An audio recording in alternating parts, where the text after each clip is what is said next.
But you never know with President Trump. He could pull the carpet out from underneath us in a heartbeat like he has before, or they get rid of their tariffs, and then we'll bring the booze back into the LCBO. And if they don't, then they aren't getting any booze on our shelves. In Columbia, Tennessee, pallets of American whiskey are still sitting idle, gathering dust instead of moving to the shelves of Canadian liquor stores. Months ago, small distillers like Keith Clark spoke openly about their frustration, saying that 25,000 bottles bottled for Canada had become homeless once provinces pulled U.S. liquor in retaliation. That frustration has not faded. New data shows the Canadian liquor boycott cost the country about $500 million in revenue. Total liquor sales fell by more than 12%. Today, as Trump's broader tariff package has escalated to a 35% duty on Canadian goods outside USMCA, the boycott remains one of the clearest examples of how Canada has used consumer power as leverage. What began as a warehouse problem in Tennessee has grown into a symbol of a wider trade rift. The Distilled Spirits Council of the United States has been working with their Canadian counterparts, trying to convince leaders that when it comes to a possible trade war, they should leave liquor out of it. Trump's tariffs were meant to pressure Ottawa. Instead, the most visible impact has been inside the United States. By mid-2025, industry data already showed that liquor sales in Canada had dropped more than 12%, with roughly $500 million in lost revenue across the sector. That figure did not come out of Ottawa's budget. It landed squarely on American distillers and farmers. Grain producers supplying corn and barley to these distilleries cannot simply stop and start production to match political swings. For them, the Canadian market was reliable. Once it was cut off, producers were left with unsold crops and fewer buyers. What was billed as leverage against Canada has turned into unsold inventory, lost contracts, and mounting frustration in U.S. heartland communities. For Canada, the liquor boycott has been both symbolic and strategic. Provincial liquor boards are among the largest single purchasers of alcohol in North America. By removing U.S. products from their shelves, they not only sent a political message but also created real economic pressure across the border. Importantly, Ottawa has kept its line consistent. Prime Minister Mark Carney has emphasized that Canada will not sign a rushed or bad deal, and provinces have reinforced that resolve by using their purchasing power as a tool of retaliation. While American distillers lobby Washington to shield the spirits industry from tariffs, Canada has turned the boycott into an example of how even a consumer market of 40 million can exert influence over American producers. What might have looked like a temporary disruption in March is now a steady signal of Canada's willingness to endure pressure while inflicting some in return. The liquor boycott continues, and U.S. producers are the ones calling for relief. The same dynamic is playing out in other sectors. Steel and aluminum remain under heavy duties, raising costs for American manufacturers. Auto parts face similar uncertainty, complicating cross-border supply chains. Canada, far from backing down, has diversified its partnerships with Mexico and Europe and is leveraging its role as a major energy and mineral supplier to strengthen its hand. The story of the whiskey sitting idle in Tennessee is more than a local problem. It is a cautionary tale about how tariffs meant to punish Canada have instead punished American businesses. Liquor may seem like a small slice of trade, but it carries political weight because it shows that retaliation works and that Canada is not afraid to use it. Trump's gamble was that tariffs would force Ottawa to compromise. What has unfolded instead is a demonstration of Canada's resilience and the limits of tariff power. The whiskey still stuck in warehouses is not just inventory.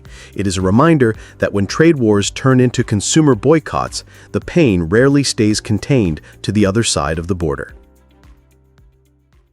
We're going to be putting a very large tariff on chips and semiconductors. If you're building in the United States or have committed to build, without question committed to build in the United States, there will be no charge.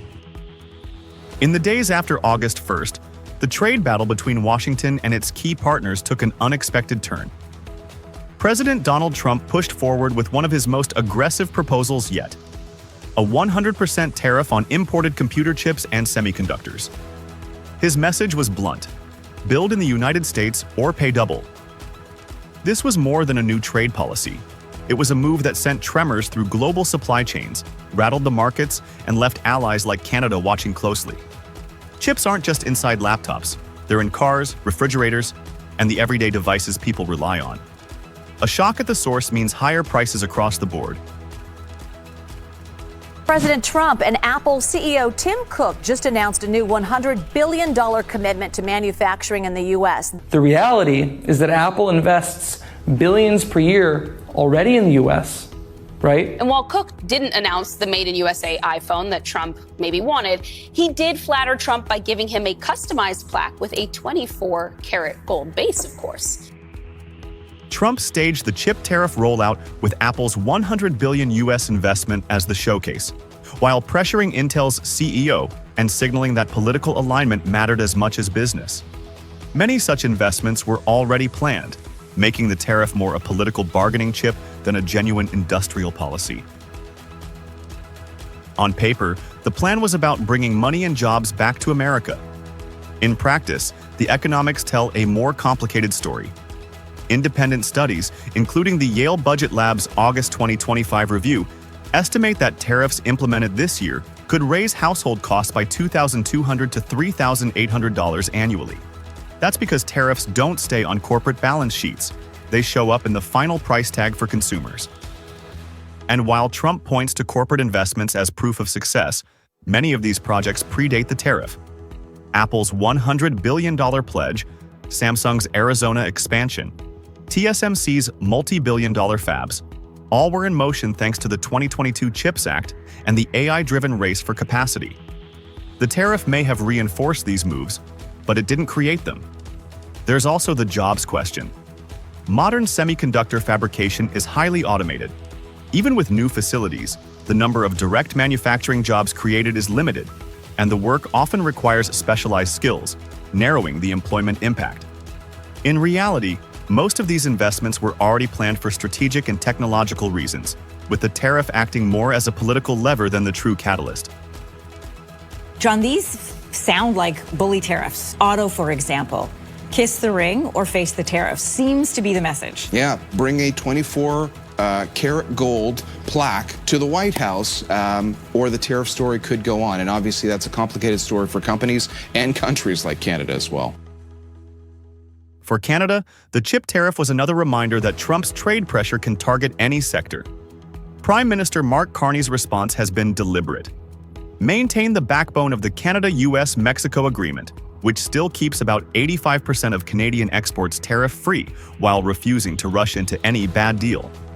Ottawa has rolled out a $1.2 billion Canadian dollar support package for industries already hit by the August 1st increase on non-CUSMA goods, shielding sectors like softwood lumber from immediate damage. On technology, Canada is deepening partnerships outside the U.S. while staying embedded in North America's semiconductor supply chain. This dual track reduces risk if the U.S. imposes the full 100% chip tariff without broad exemptions. Ontario Premier Doug Ford has warned that Trump could move to reopen CUSMA early, but Canada's united stance has been to prepare, not panic. The strategy is to engage on favorable terms, not from a position of weakness.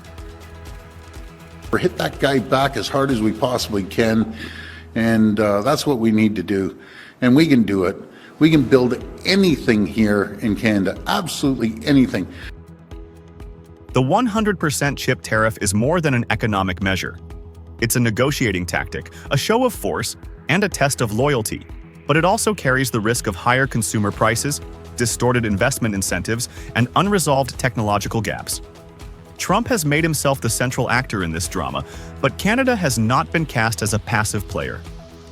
Under Carney's watch, the country is protecting its industries, diversifying its alliances, and holding its ground in trade talks. The fight over chips is just one front in a broader contest of leverage.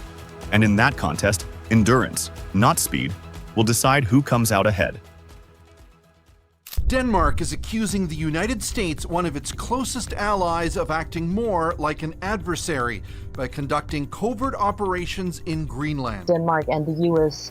are close allies, not only in NATO, but in many different fields. Friends and allies, they don't spy on each other. Greenland has long been viewed as a strategically important territory for global powers. With vast natural resources and a commanding position in the Arctic, it has drawn attention far beyond its size. Today, the island is again at the center of tension.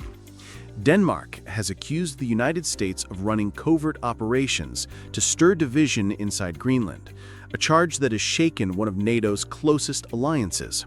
Danish officials warn that such influence campaigns violate international law and trust among allies.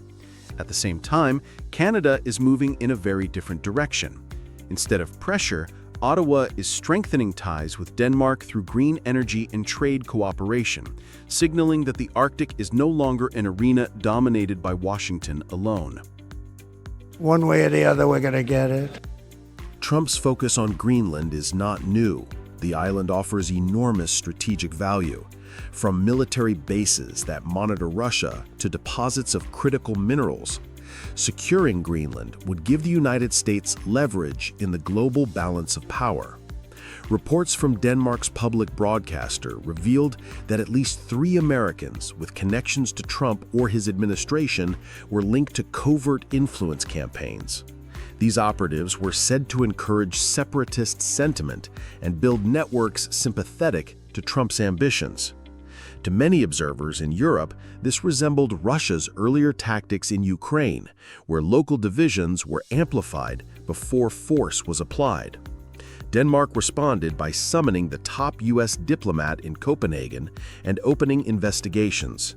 The implications go beyond Greenland itself, raising doubts about whether the United States is undermining trust inside NATO, an alliance meant to prevent this very behavior.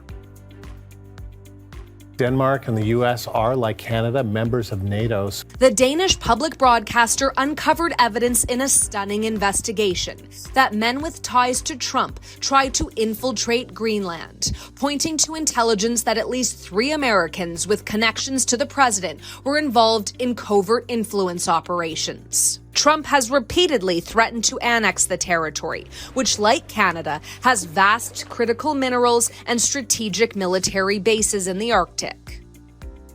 While Washington's actions spark controversy, Canada is carving out a quieter but highly significant role with Denmark. Ottawa has been working with Copenhagen to build what some call a green trade corridor. In February 2025, Canada joined the Global Offshore Wind Alliance, a move that tied its Atlantic provinces to Denmark's world-leading expertise in offshore wind. Projects like the Toklu Wind and Hydrogen Development in Newfoundland and Labrador, backed by Copenhagen infrastructure partners, aim to produce green hydrogen for export to Europe. Denmark's concept of energy islands, artificial platforms that connect wind farms and hydrogen production, is already influencing Canadian planning. Beyond energy, Canada's aluminum sector is also gaining an edge. Because Canadian aluminum is produced largely with hydropower, it is among the cleanest in the world. With the European Union's Carbon Border Adjustment Mechanism set to take effect in 2026, aluminum produced with fossil fuels will face new tariffs. That gives Canadian producers a competitive advantage, as Europe looks for reliable, low-carbon suppliers. In 2024, Canada-Denmark bilateral trade reached about $2.7 billion according to official figures, but the real significance lies in the kind of trade being developed. Green energy technology, hydrogen, and Arctic cooperation are all areas where Canada and Denmark are laying the groundwork for long-term influence. What emerges are 2 competing futures. On one side, Donald Trump pursues influence with threats and alleged covert operations. On the other, Canada and Denmark build their position through cooperation, sustainable industries, and a steady link to Europe. Canada is not merely reacting to American pressure. By aligning with Denmark, it is creating strategic options that reduce dependence on the U.S. market and broaden its reach across the Atlantic. The future of the Arctic will not be defined by who makes the loudest claims, but by who builds the most resilient alliances.